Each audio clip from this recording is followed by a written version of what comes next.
नमस्कार। आप देख रहे हैं क्यूवाइब और मैं हूं प्रवीण झा।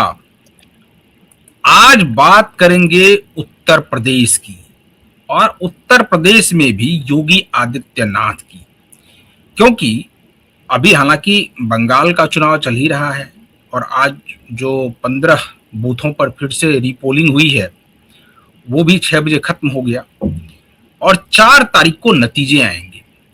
लेकिन उस नतीजे के बाद अगर भारतीय जनता पार्टी की वहां जीत होती है और योगी आदित्यनाथ ने जिस प्रकार से बंगाल में चुनावी सभा को संबोधित किया, बिल्कुल क्लियर कट मैसेज दिया मतदाताओं के बीच।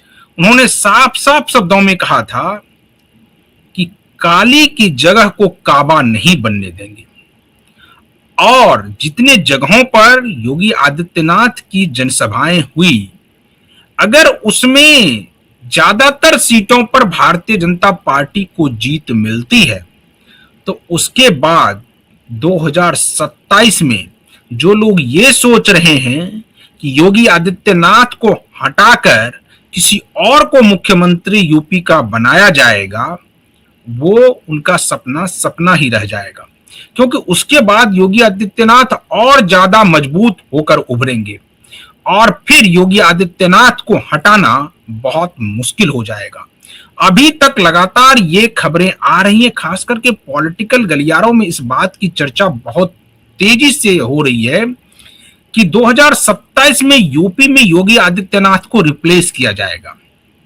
लेकिन अब ऐसा लग रहा है कि अगर बंगाल में जीत होती है भारतीय जनता पार्टी की और उसमें अगर योगी आदित्यनाथ का परफॉर्मेंस बाकी सभी नेताओं से, यानी कि जो खास करके अमित शाह हैं या फिर प्रधानमंत्री नरेंद्र मोदी है, अगर उनसे भी ज्यादा स्ट्राइक रेट योगी आदित्यनाथ का हो जाता है तो फिर हटाना बहुत ही मुश्किल हो जाएगा। और आज इसी पर चर्चा करेंगे। इसके अलावा ये भी चर्चा करेंगे कि उसके बाद अखिलेश यादव की अगली रणनीति क्या होगी, क्योंकि अगर योगी आदित्यनाथ का वहां पर परफॉर्मेंस बेहतर होता है तो अखिलेश यादव कौन कौन से अखिलेश यादव के लिए स्ट्रांग पॉइंट है जिस पर कि वो अब तेजी से आगे बढ़ेंगे और उस पर वो बैटिंग करना चाहेंगे, अपने अनुसार फेवरेबल पिच बनाएंगे।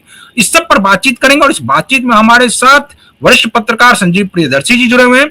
संजीव जी, हम आपसे ये जानना चाहेंगे कि बहुत ज्यादा ये चर्चाएं चल रही थी पिछले कुछ दिनों से या कुछ महीनों से कि योगी आदित्यनाथ को 2027 में रिप्लेस कर दिया जाएगा और योगी आदित्यनाथ को मुख्यमंत्री पद से हटा करके किसी और को बनाया जाएगा। अगर भारतीय जनता पार्टी को बंगाल में जीत मिलती है और उसमें योगी आदित्यनाथ का स्ट्राइक रेट सबसे बेहतर होता है तो क्या योगी आदित्यनाथ को हटाना मुश्किल नहीं होगा यूपी में? नमस्कार प्रवीण जी, आपके दर्शकों को भी मेरा नमस्कार। देखिए, मुझे नहीं लगता कि योगी जी को जो हटाने की चर्चा लंबे समय से चल रही है उसमें कोई दम है। क्यों नहीं दम है? उसके पीछे चुनावी प्रदर्शन है। ठीक है, लोकसभा चुनाव में उत्तर प्रदेश में बीजेपी का प्रदर्शन बहुत ही कमजोर रहा, हाफ हो गई। लेकिन गौर कीजिए कि उसके 6 महीने बाद जो उपचुनाव हुए उसमें 9 में से 9 सीटों पर उपचुनाव हुए थे और उसमें 7 सीट बीजेपी ने, एनडीए ने जीती। उसमें आरएलडी को भी मौका मिला था, राष्ट्रीय लोकदल को भी। तो इस उपचुनाव के नतीजे में 9 में से 7 सीट पर जीत के बाद उसी समय चर्चाओं पर विराम लग गया था कि योगी जी को हटाया जा सकता है या योगी जी के खिलाफ कोई साजिश चल रही है, क्योंकि 2024 के कमजोर प्रदर्शन में योगी जी की कोई भूमिका नहीं थी, ना योगी जी से हिसाब से टिकट बंटवारा हुआ था। दूसरी बात है कि गुजरात के जो नेता थे, एक बीजेपी के रूपाला, उन्होंने क्षत्रिय समाज को लेकर बहुत ही अमर्यादित टिप्पणी की थी और कोशिश बहुत की मोदी जी ने कि क्षत्रिय समाज का गुस्सा शांत किया जाए, लेकिन हो नहीं पाया। वो चीज हो नहीं पाया, इसलिए बीजेपी हाफ हो। लेकिन एक चीज देखिए, उपचुनाव में 9 में से 7 सीटें तो बीजेपी जीती है, लेकिन 2 सीटों का जो है अपना एक खास महत्व है। क्योंकि देखिए, अयोध्या की हार को एक नेशनल इशू बनाया था। बिल्कुल, जहां से बार अवधेश, बार जो है, हाँ, जहां से अवधेश जो है वो जीते थे अवधेश जी।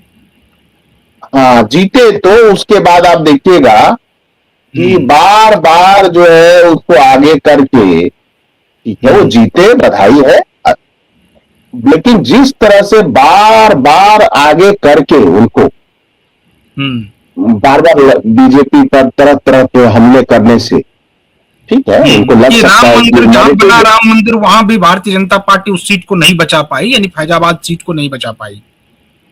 हाँ, लेकिन देखिए, मैं फिर कह रहा हूं कि 2 सीटों का की मैं चर्चा करूंगा उपचुनाव वाले में। ये मिल्कीपुर जो सीट थी, वो अयोध्या के तहत ही आती है, और इस उपचुनाव में जो अजित प्रसाद थे, वो समाजवादी सपा का जिनको टिकट मिला, वो इन अवधेश जी के ही जो जीते वहां पे अयोध्या के सांसद, उनके पुत्र हैं, और वो हारे, और हारे भी इतने बुरे तरीके से प्रवीण जी, कि 61,710 वोटों से हारे अजित प्रसाद।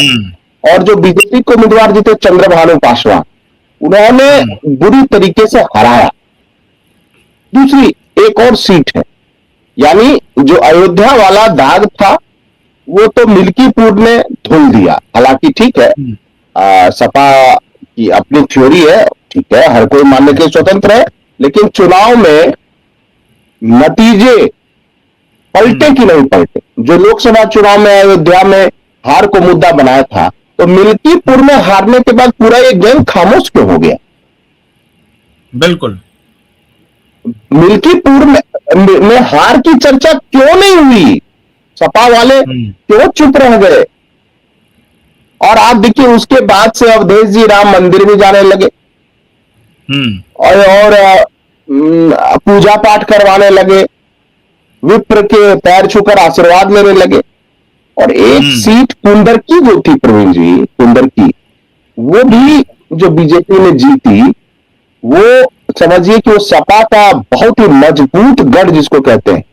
और कुंदरकी का मत ये कि यहां मुस्लिमों ने बीजेपी को वोट दिया, क्योंकि बिना मुस्लिम वोट मिले बीजेपी को, बीजेपी का हिंदू उम्मीदवार जीत ही नहीं सकता। और वहां के मुसलमानों ने सपा के मुस्लिम उम्मीदवार को ठुकरा कर बीजेपी के उम्मीदवार को, हिंदू उम्मीदवार को वोट